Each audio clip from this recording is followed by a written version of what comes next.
Okay, this is, as you might have noticed from the title, Kingdoms and Monsters. It's a very good game. It's like Tapped Out, but considerably harder.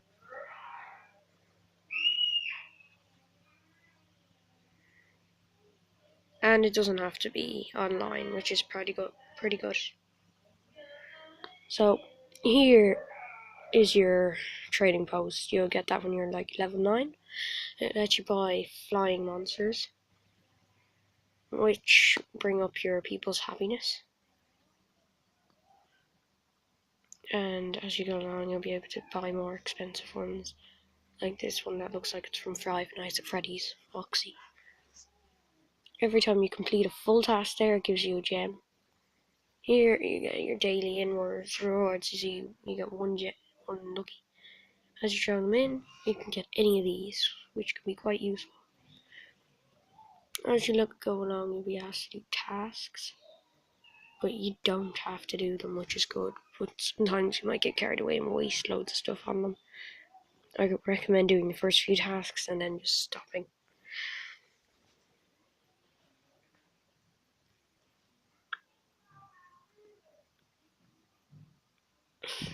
The reason this is hard Tapped Out is because you have to keep up your villagers' happiness. And if you don't buy decorations in here, you're dead. Because they'll keep asking you for money and more money and more money because you haven't bought them decorations. So I bought like these decorations to give them loads of happiness so I don't have them. And they look cool. Here you'd have your houses that would give you money. You can expand them now, like there, and you complete it, and then it gives you more money. So here are mines. They'll give you ores and 5 raw materials, which use raw materials here. You have to have them for building any building along with your money. And another thing that makes this harder than Tapped Out is that, say you want to do something and see citizens here. Say this was like you needed 100 citizens, you need 64 citizens, you're definitely out. So go to your castle and expand.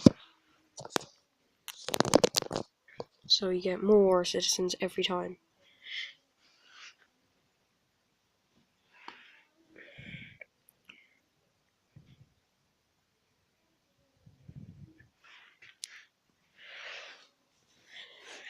This is also way better than buying.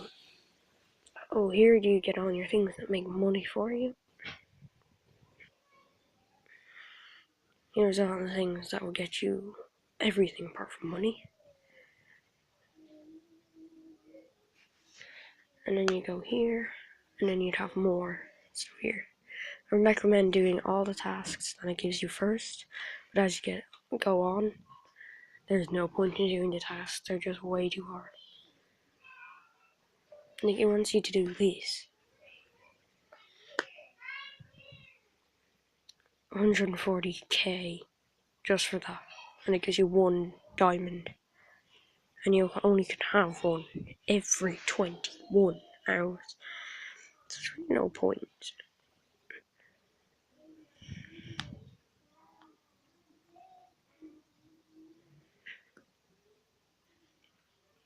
I recommend getting these because about 4 of them because they do really well to help you. And I recommend doing hermit tasks wherever he is. He's walking around here somewhere. He's one of those little men. See him there? He's different to everybody else.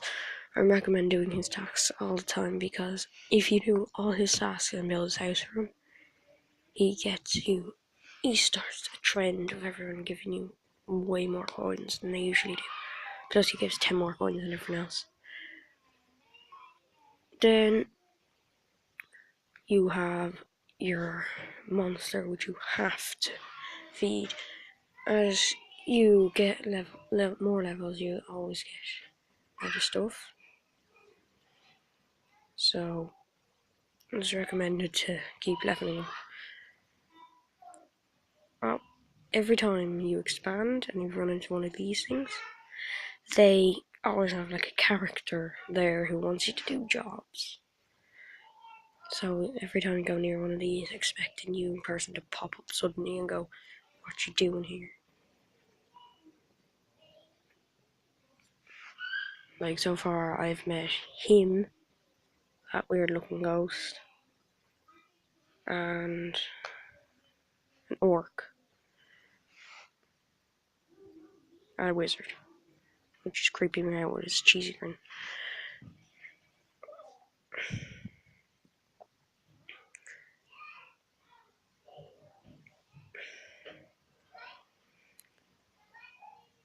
It can be quite hard, but I recommend buying buildings that want you to buy gens, because look how much they give you every time. They give you 10k, so they're worth it. To buy buildings that are made from gems. Like this cost me 95 and it gives me 6,400.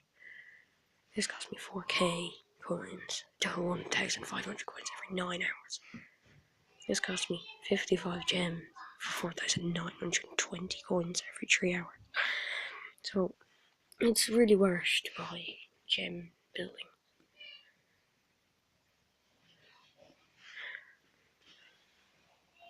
Also, here you go to him and you can buy deeds which will expand your land.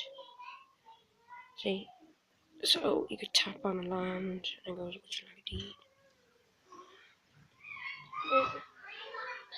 Is this what we're going to...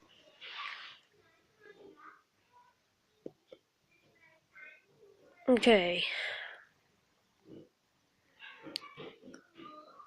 I think I've pretty much explained everything. But there is certain things you need to, like, quest. I'd start doing the quest first. I'd start doing the quests first that I give you. But then as they go on, they're just stupid. Like, build 3 swamp sheds. Swamp shed, 25k cost, and it gives you 3k every 4 hours. It's... some things they'll pay for themselves.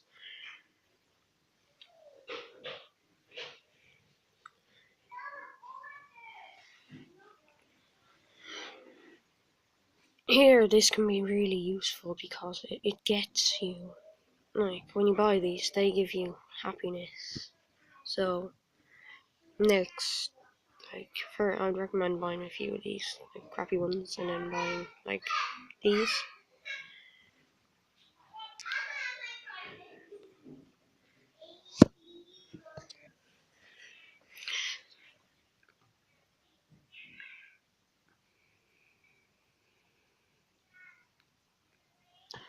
There's also a way trick here.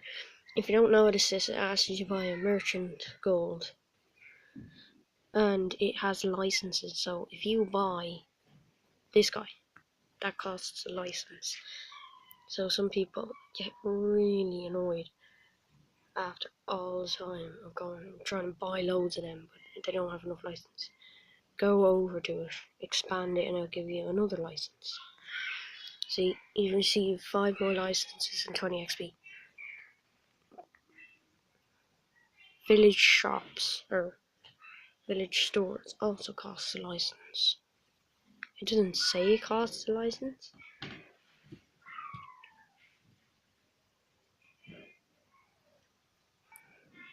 So,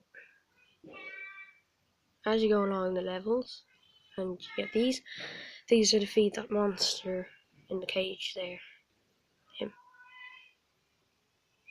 So, at first you get this. He doesn't really want much, but like, at my level here, he wants about a few hundred things a day. So, see, you get that when you're around level 7. You get that anyway. But they all cost money, so this is really worth it. So I recommend, if he's eating, plant loads of trees, because then you're always ahead. I'm always ahead because I always do that.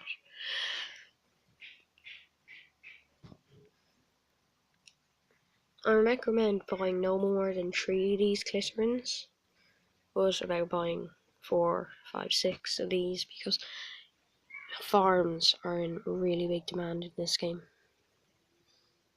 for wheat. And as you expand, you can only go so far. So you can go to these shadows here, and your kingdom's called the Shadow Realm. It's very welcoming now. You can't expand out here, won't let you. See, and then it's just really bad animation there. No idea what that's about. I'd say it will read itself if you get the whole kingdom to yourself. And there's just a cabin there, you know. Look,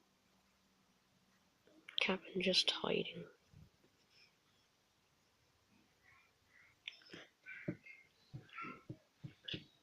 There's no fighting in this game. It's just a normal game. But if you want it, you have to create an online account first. Then you get your offline account. You can go online if you want, but I'm just offline at the moment.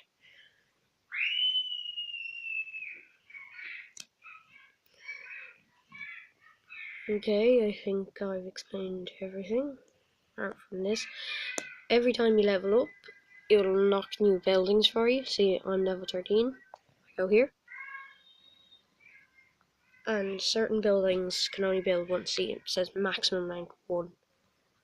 Maximum amount. If it doesn't say maximum amount, you can build millions of these. How many you like. See? Each thing has a time in which it will give you its money, 600 coins every 2 hours. And it also produces 1 fruit. See, certain buildings produce different things. Like here. See, level 18, tree farm. I'm level 13. Every time you level up, it has a certain amount, so 19,500. So, every time you expand a building, shorten production, collect from a building, it will give you XP. See, 2 XP, and collecting from villagers also gives you coins or XP. Okay, I think that wraps it up for today. Please leave a like and subscribe.